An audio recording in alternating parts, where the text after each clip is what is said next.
Good evening and welcome. Tonight I'm going to be reading to you an article from National Geographic magazine. It's 100 Wonders of the World. If you've been watching my channel for a long time, I used to do flip-throughs of National Geographic magazine, but some of the articles were really sad and not relaxing, so I just stopped and figured I'll read articles and I get interesting ones. And I have some really cool ones saved up for you guys, but when I read this one, I was like, I gotta do this on the channel, like, as soon as possible. So let's just dive right in. I'll show you some pictures first, and then we'll get into the article. I can find it. Here we go. 100 Wonders of Archaeology. So starting off, we can see these terracotta warriors from 210 BCE, buried in to accompany China's first emperor in the afterlife. Life-size statues of soldiers and servants were discovered by farmers in 1974. Since then, archaeologists have unearthed some 8,000 warriors, as well as horses, chariots, acrobats, and musicians. Here, of course, is King Tut. The tomb of a teenage pharaoh, it says 1322 BCE. After archaeologist Howard Carter opened King Tut's treasure-filled tomb in Egypt in 1922, the young pharaoh became a global celebrity. His gold funerary mask, a star attraction at the Egyptian Museum in Cairo, is one of the most famous artifacts ever found. Here's a beautiful picture from Angkor Wat. It says down here, at its height in the 13th century, the capital of the Khmer Empire was the most extensive urban site in the world. As archaeologists search for clues to the city's downfall, the temple complex in Cambodia endures as a revered religious shrine. You can see some people from Pompeii preserved in the volcanic ash. We're going to skip this article. It talks mostly just about what archaeology is. So these are actually selections from the new National Geographic book, Lost Cities, Ancient Tombs, 100 Discoveries That Changed the World. I have this on my Amazon wish list. So I have my Amazon wish list in the description box.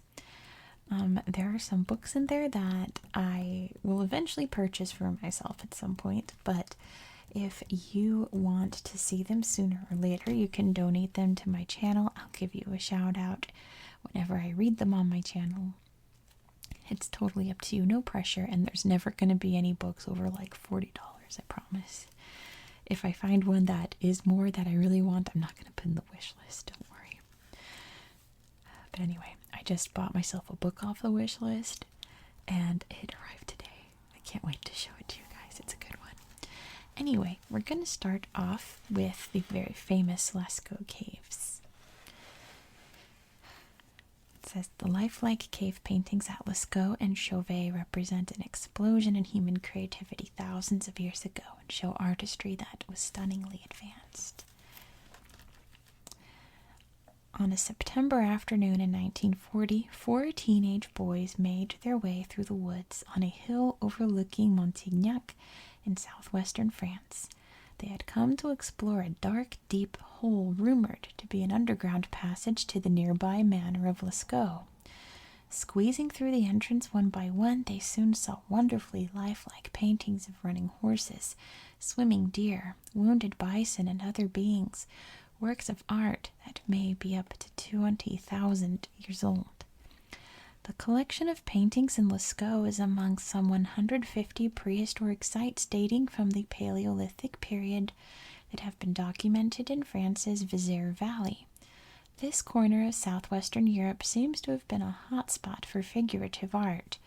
The biggest discovery since Lascaux occurred in December 1994, when 3 spelunkers laid eyes on artworks that had not been seen since a rock slide 22,000 years ago closed off a cavern in southern France. Here, by flickering firelight, prehistoric artists drew profiles of cave lions, herds of rhinos and mammoths, magnificent bison, horses, ibex, aurochs, cave bears. In all, the artists depicted 442 animals over perhaps thousands of years, using nearly 400,000 square feet of cave surface as their canvas. The site, now known as Chauvet-Ponlac Cave, is sometimes considered the Sistine Chapel of prehistory. For decades, scholars had theorized that art had advanced in slow stages from primitive scratchings to lively, naturalistic renderings.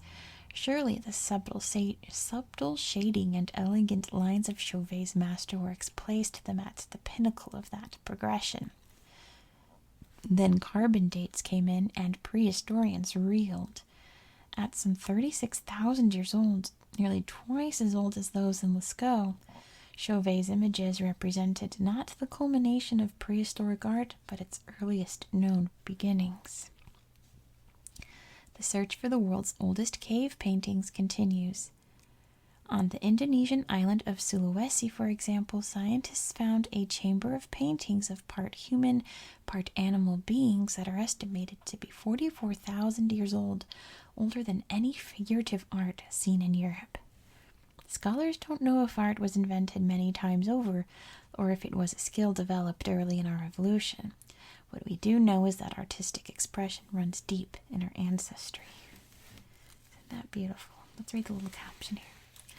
The Lascaux Cave in southwestern France preserves the artwork of Paleolithic painters who evoked, on a grand scale, the animals they knew nearly 20,000 years ago. Moving on to Otzi the Iceman. Frozen in time under a glacier in the Alps, this Neolithic hunter, felled by a foe's arrow about 5,300 years ago, is the oldest intact human ever discovered. In 1991, hikers high in the mountains on Italy's border with Austria discovered a mummified body protruding from a glacier. Little did they suspect that this Iceman was a time traveler from the Copper Age. Indeed, further investigation revealed that the 5,300-year-old Otzi the Iceman, named for the Otzi Valley near his death site, is the oldest intact human ever found. Not since Howard Carter unlocked the tomb of King Tutankhamun in the early 1920s had an ancient human so seized the world's imagination, wrote mountaineer and author David Roberts. Over the ensuing 3 decades, scientists have used an array of high-tech tools, including 3D endoscopy and DNA analysis, to examine the Iceman and refine his biography in exquisite detail. What at first appeared to be a tale of a solitary Neolithic hunter overtaken by the elements has morphed into a riveting murder mystery. He was in his mid-40s, a rather elderly man for his time.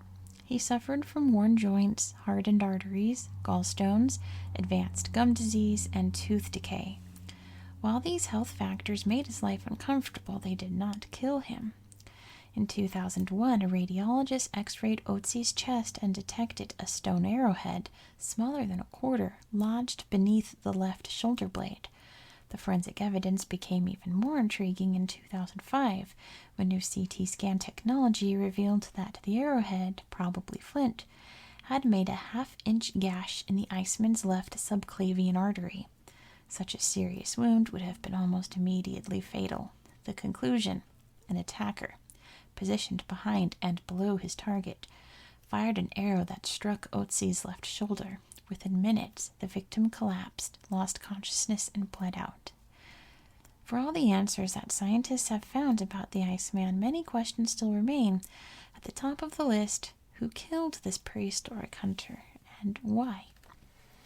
Let's read the caption up here. In a lab in Bolzano, Italy, scientists use an endoscope to view a lethal arrowhead lodged in the shoulder of Otzi, the prehistoric Iceman. The arrow's shaft was broken, suggesting Otzi struggled to extract it, or that his killer tried to remove it.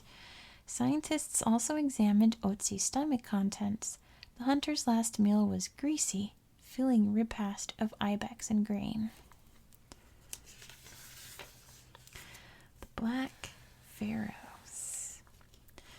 Also, I should mention, if any topics I've already covered on my channel, such as the Black Pharaohs of Sudan, come up, I'll link my video about them in the description box, so you can read more about Meroe in there.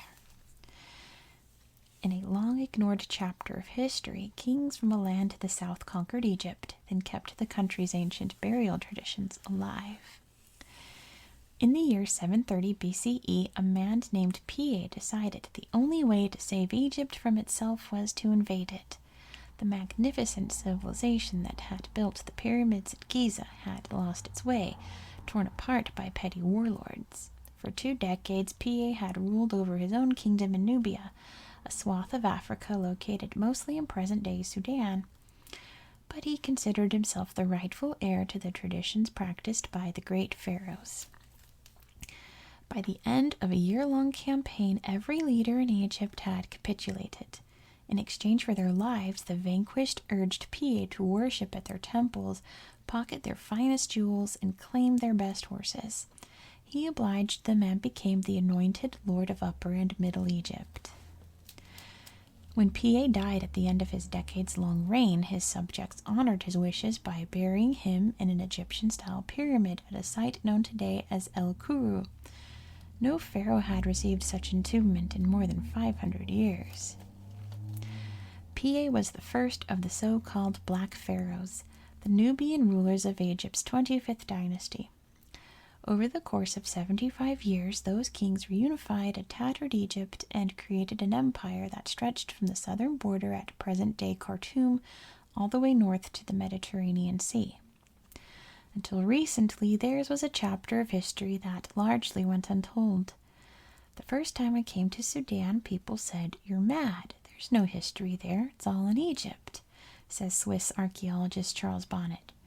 But he and other modern researchers are now revealing the rich history of a long-ignored culture. Archaeologists have recognized that the Black Pharaohs didn't appear out of nowhere. They sprang from a robust African civilization in a land the Egyptians called Kush that flourished in the southern banks of the Nile as far back as the first Egyptian dynasty around 3000 BCE. The Egyptians didn't like having such a powerful neighbor to the south, especially since they depended on Nubia's gold mines to bankroll their dominance of Western Asia. So the pharaohs of the 18th dynasty sent armies to conquer Nubia and built garrisons along the Nile. Subjugated, the elite Nubians began to embrace Egypt's cultural and spiritual customs, venerating Egyptian gods, using the Egyptian language, and adopting Egyptian burial styles. The Nubians were arguably the first people to be struck by Egyptomania. Without setting foot inside Egypt, they preserved Egyptian traditions and revived the pyramid, a burial monument forsaken by the Egyptians centuries earlier for their royal tombs. An archaeologist, Timothy Kendall, puts it, the Nubians had become more Catholic than the Pope. In the 7th century BCE, Assyrians invaded Egypt from the north. The Nubians retreated permanently to their homeland, but they continued to mark their royal tombs with pyramids, dotting sites such as El Kuru, Nuri, and Meroe with the step-sided profiles that characterize their interpretation of ancient Egyptian monuments. Like their mentors, Kushite kings filled their burial chambers with treasure and decorated them with images that would ensure a rich afterlife. Little was known of these kings until Harvard Egyptologist George Reisner arrived in Sudan in the early 20th century. Reisner located the tombs of 5 Nubian pharaohs of Egypt and many of their successors. These discoveries and subsequent investigations have resurrected from obscurity the first high civilization in sub-Saharan Africa. Let's look at some of these artifacts. This is really pretty. It says about 2 inches tall, an amulet found in a Kushite queen's tomb is topped with the Egyptian head of the Egyptian goddess Hathor. Kind of looks like a perfume bottle. That'd be a really pretty perfume design. But check this out. It says skilled goldsmiths created masterpieces such as this breastplate pendant of the goddess Isis, which lay across the mummy of a Nubian king entombed at Nuri. A Maya king's domain. Let's see what this is. This is in Honduras. In a tunnel 50 feet below the grassy plazas of Copan, an ancient Maya city in what is now Honduras, National Geographic staff archaeologist George Stewart peered through an opening in a wall of dirt and stone. There, in a hot, stuffy, earthquake-prone space, he saw a skeleton on a large stone slab. Stewart's archaeological colleagues had discovered a royal burial, most likely that of Kenichiaxcucmo, or sun-eyed green Quetzalcoatl, the revered god king, whose name appears in many of the site's hieroglyphic texts, was the founder of a dynasty that maintained the power of this Maya Valley kingdom for some 400 years. That momentous discovery was made in 1989, but Maya scholars had long recognized the enormous significance of Copan. From more than a century of research, they knew that the ruined buildings beside the Copan River served as the political and religious capital of an important kingdom before its collapse more than 1,000 years ago. Early on, investigators came to realize that the section now known as the Acropolis, a roughly rectangular area that rises high above the river, served not only as the locus of some of the city's most spectacular architecture and sculpture, but also as the seat of governing power during the height of the Maya Classic period from about the year 400 to 850. The rulers of Copan claimed descent from the sun and ruled by that right. They presided over a kingdom of some 20,000 subjects, ranging from farmers who lived in pole and thatch houses to the elite who occupied palaces near the Acropolis. As the archaeologists tunneled into the Acropolis, they came upon the most elaborately constructed and furnished tomb yet uncovered at the site. The remains of a noble lady rested on a thick rectangle of stone. She was richly attired and wore one of the most extraordinary arrays of Maya jade ever found. She was probably the wife of the founder, archaeologists believe, the queen mother of the next 15 rulers of the Copan dynasty. With the discovery of the queen's tomb, it soon became evident that this part of the Acropolis constituted a sort of axis mundi, in effect a sacred stack of burials and buildings hallowed by the presence of one of almost unimaginable power in the eyes of the inhabitants of Copan. Given all the clues pointing to Kenichiaxcucmo, it seemed that his final resting place could not be far away. The eager archaeologists dug deeper into the complex. Finally, behind a facade of red sun god masks on a platform, they discovered a skeleton they believe is that of the founder himself. The king was at least 50 years old, had jade inlays in 2 of his teeth, and passed into the afterlife with a broken lower right arm. There were signs of other wounds, perhaps suffered in battle or from the rigors of the Maya's ritual ballgame. Continuing investigations suggest that the power derived from the founder began to falter with the capture and sacrifice in 738 of Copan's 13th ruler by the king of a rival city-state. By King Yaxpasa's time, a quarter of a century later, the power of Copan's rulership had failed to rebound. After the Maya abandoned this site to the forest and the river, probably by the year 900, its stone buildings gradually crumbled. And yet, even in ruin, the site's remaining ornate buildings and sculptures make it one of the greatest treasuries of art and architecture in the Americas.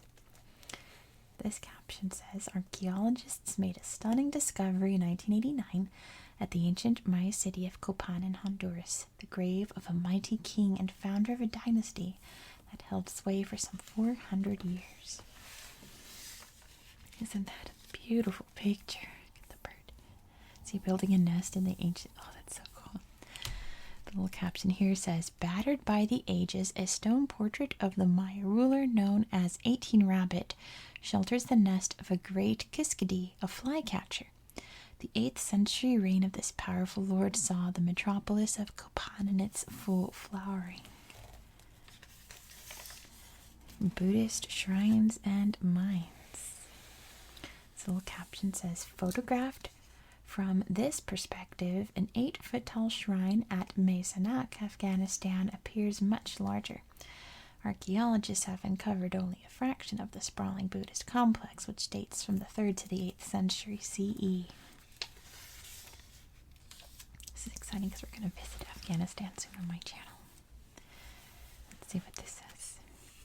An hour's drive along the Gardez Highway south of Kabul, there is a sharp left turn onto an unpaved road. The path continues along the dry riverbed. A dry riverbed, hello. Past small villages, paramilitary roadblocks, and sentry towers. A little farther on, the view opens over a treeless valley creased with trenches and exposed ancient walls. In 2009, a team of Afghan and international archaeologists and local laborers began to uncover thousands of Buddhist statues, manuscripts, coins, and holy monuments at this epic site. Entire monasteries and fortifications have come to light, dating back as far as the 3rd century CE. The excavation was by far the most ambitious in Afghanistan's history. A fluke of geology put these cultural treasures in jeopardy, though. Mes Aynak means little copper well in the local dialect, but there is nothing little about it. The lode of copper ore buried below the ruins is one of the world's largest untapped deposits, an estimated 12.5 million tons. In 2007, a Chinese consortium won the rights to extract the ore on a 30-year lease. The company made a bid worth more than $3 billion and promised to provide infrastructure for this isolated, underdeveloped district. Before the deal with Chinese interests became public, artifacts already were in danger of being plucked out piecemeal by looters and lost to science.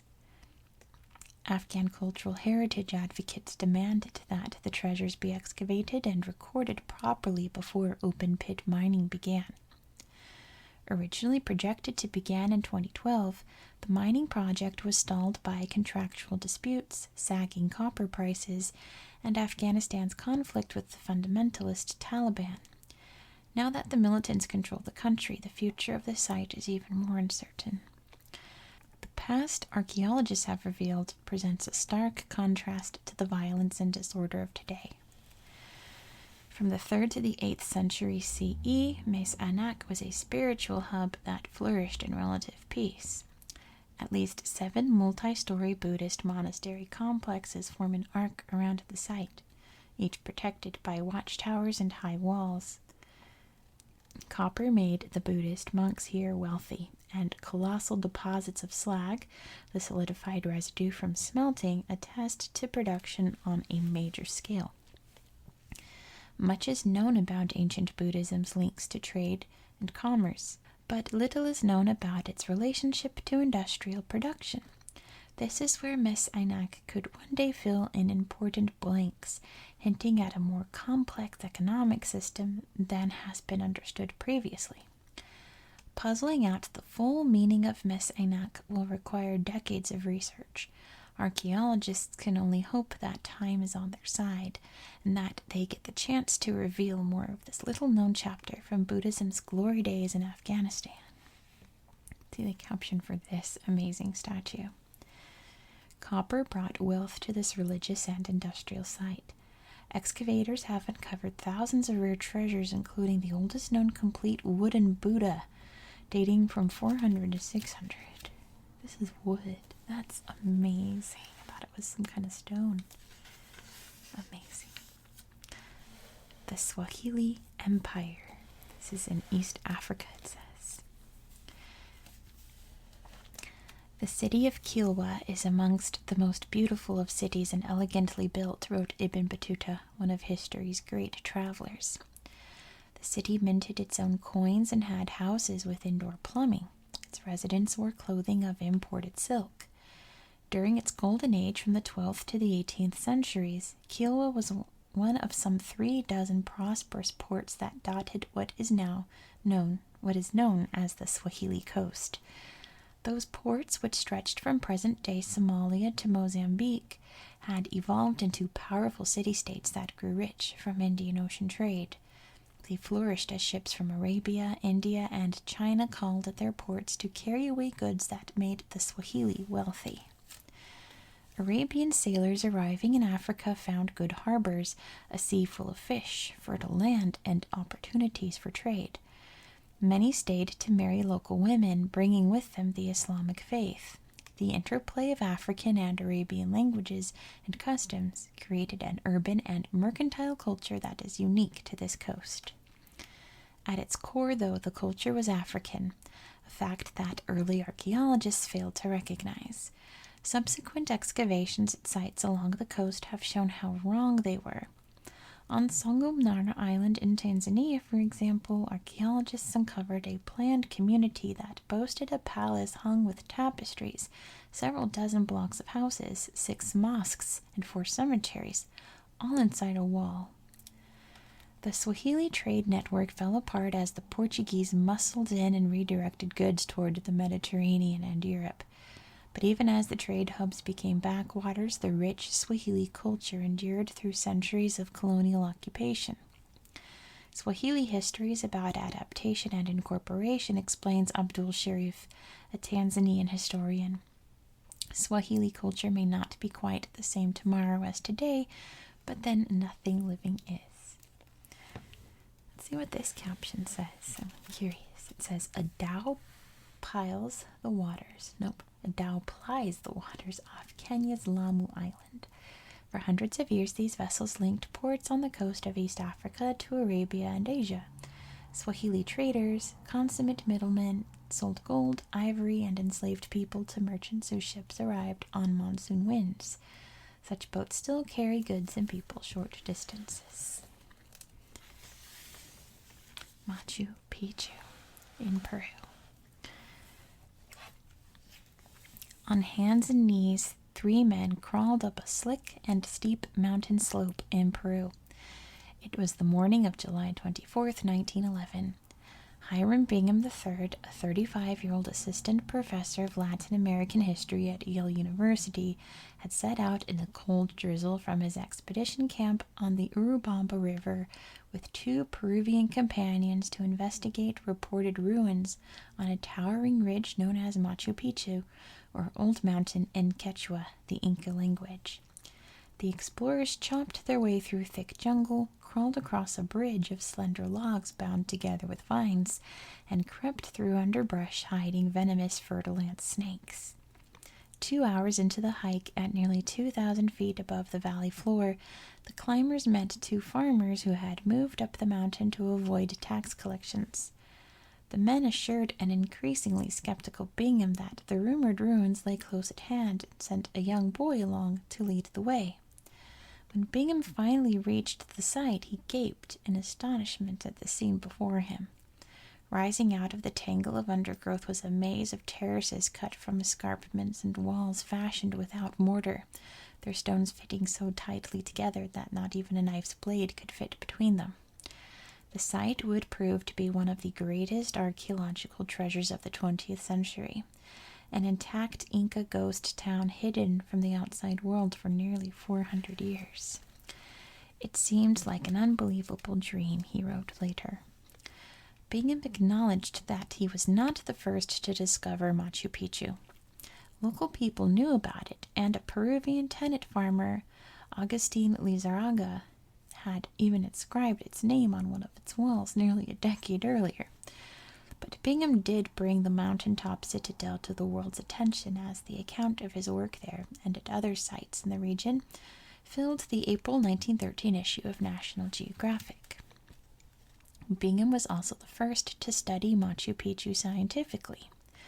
With financial support from Yale and the National Geographic Society, he returned twice to the site. His crews cleared the vegetation that had reclaimed the peak, shipped thousands of artifacts to Yale's Peabody Museum of Natural History, which were returned to Peru by 2012, and mapped and photographed the ruins.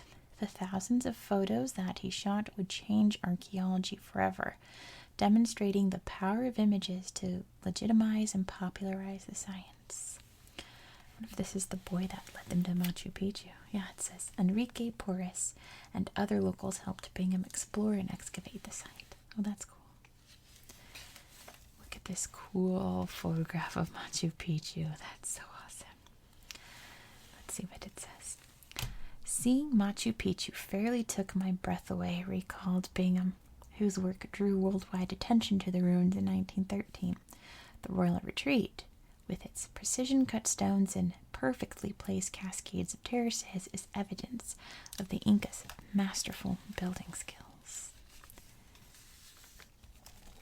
It says in southwestern Alaska, it says marvels revealed by the thaw. The archaeological site of Nunalek on the southwest coast of Alaska preserves a fateful moment, frozen in time. The muddy square of earth is full of everyday things the indigenous Yupik people used to survive and to celebrate life here, all left just as they lay when a deadly attack came almost 4 centuries ago. As is often the case in archaeology, a tragedy of times past is a boon to modern science. Archaeologists have recovered more than 100,000 intact artifacts in Nunalek, from typical eating utensils to extraordinary things such as wooden ritual masks, ivory tattoo needles, pieces of finely calibrated sea kayaks, and a belt of caribou teeth. The objects are astonishingly well preserved, having been frozen in the ground since about 1660.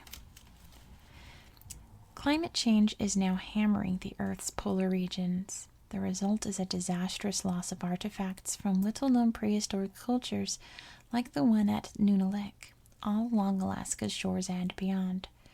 A massive thaw is exposing traces of past peoples and civilizations across the northern regions of the globe, from Neolithic bows and arrows in Switzerland to hiking staffs from the Viking Age in Norway, and lavishly appointed tombs of Scythian nomads in Siberia.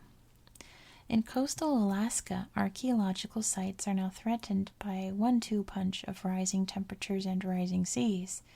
When archaeologists began digging at Nunalek in 2009, they hit frozen soil about 18 inches below the surface of the tundra.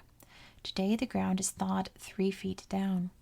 That means masterfully carved artifacts of caribou antler, driftwood, bone, and walrus ivory are emerging from the deep freeze that has preserved them in perfect condition. If not rescued, they immediately begin to rot and crumble. The global level of oceans has risen 8 to 9 inches since 1900. That's a direct threat to coastal sites such as Nunalek, which is doubly vulnerable to wave damage now that the thawing permafrost is making the land sink. One good winter storm and we could lose this whole site, lead archaeologist Rick Knecht says. When wooden artifacts began washing up on the beach, community leader Warren Jones helped convince the village's board of directors that excavating Nunalek was a good idea.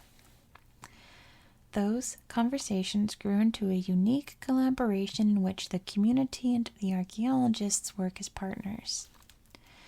Yupik from the wider area now drive ATVs to the site to learn more about their heritage and touch the artifacts. Workshops at a new cultural center and archaeology center celebrate Yupik culture then and now. Jones is proud of the partnership and looks forward to more discoveries at the site. I want our kids, who are in college now, to run the culture center and be proud that it's ours, he says. Let's see the caption for this. Precious items revealed by the thaw provide evidence of Yupik oral history and customs. Artifacts from indigenous cultures worldwide are threatened by global warming. Truly, truly beautiful. Ooh, look at what he found. It says archaeologist Rick Knecht uses an oar from his boat to support and protect a 400-year-old wooden bow, one of more than 100,000 native ancestral artifacts he and his team have recovered as they work to save the remains of the ancient coastal village known today as Nunalek. You can see it right there. Wrapping it up to keep it safe. One of my favorite topics in history, finding the Titanic. There she is. At 2:20 a.m. on April 15th, 1912, the unsinkable RMS Titanic disappeared beneath the waves, taking with her some 1,500 souls. Why does this tragedy exert such a magnetic pull on our imagination more than a century later? The sheer extravagance of the Titanic's demise lies at the heart of its attraction. This has always been a story of superlatives. A ship so strong and so grand, sinking in waters so cold and so deep. The ship's fate was sealed on its maiden voyage from Southampton, England, to New York City.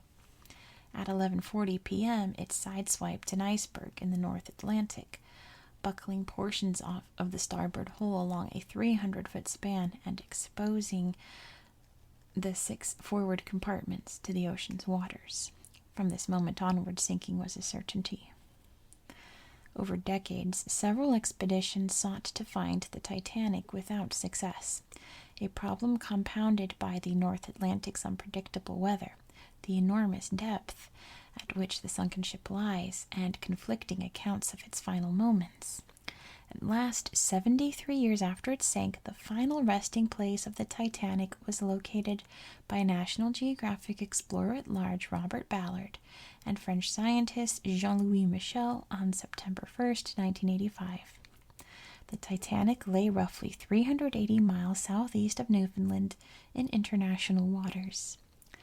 Recently declassified information has revealed that the discovery stemmed from a secret U.S. Navy investigation of 2 wrecked nuclear submarines, the USS Thresher and USS Scorpion. The military wanted to know the fate of the nuclear reactors that powered the ships, and to see if there was any evidence to support the theory that the Scorpion had been sunk by the Soviets. There wasn't. Ballard had met with the Navy in 1982 to request funding to develop the robotic submersible technology he needed to find the Titanic. The military was interested, but for the purpose of gathering its own intel. Once Ballard had completed the submarine inspection, if there was time, he could do what he wanted. He was finally able to begin looking for the Titanic with less than 2 weeks to spare. And then suddenly one night at 1:05 a.m., video cameras picked up one of the ship's boilers. I could not believe my eyes, he wrote about the moment of discovery. In the years since Ballard's expedition, organic processes have been reluctantly breaking down the Titanic. Mollusks have gobbled up much of the ship's wood, while microbes eat away at exposed metal, forming icicle-like rusticles. The hull has started to collapse, taking staterooms with it. The most shocking area of deterioration was the starboard side of the officers' quarters, where the captain's quarters were, said Titanic historian Park Stevenson after a manned submersible dive in 2019.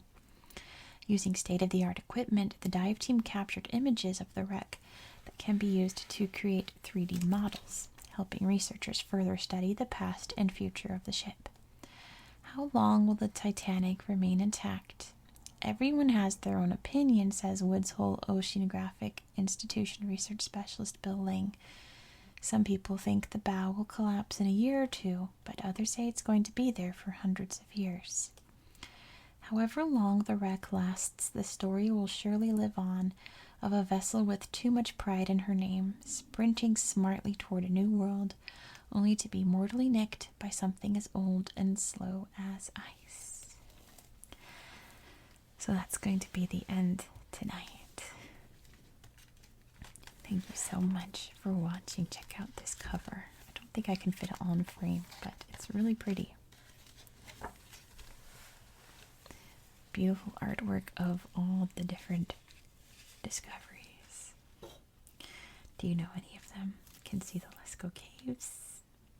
There's the Titanic, Sutton Hoo, the Rapa Nui, Stonehenge, pyramids. This must be Dreamtime art. Oh, you can't see.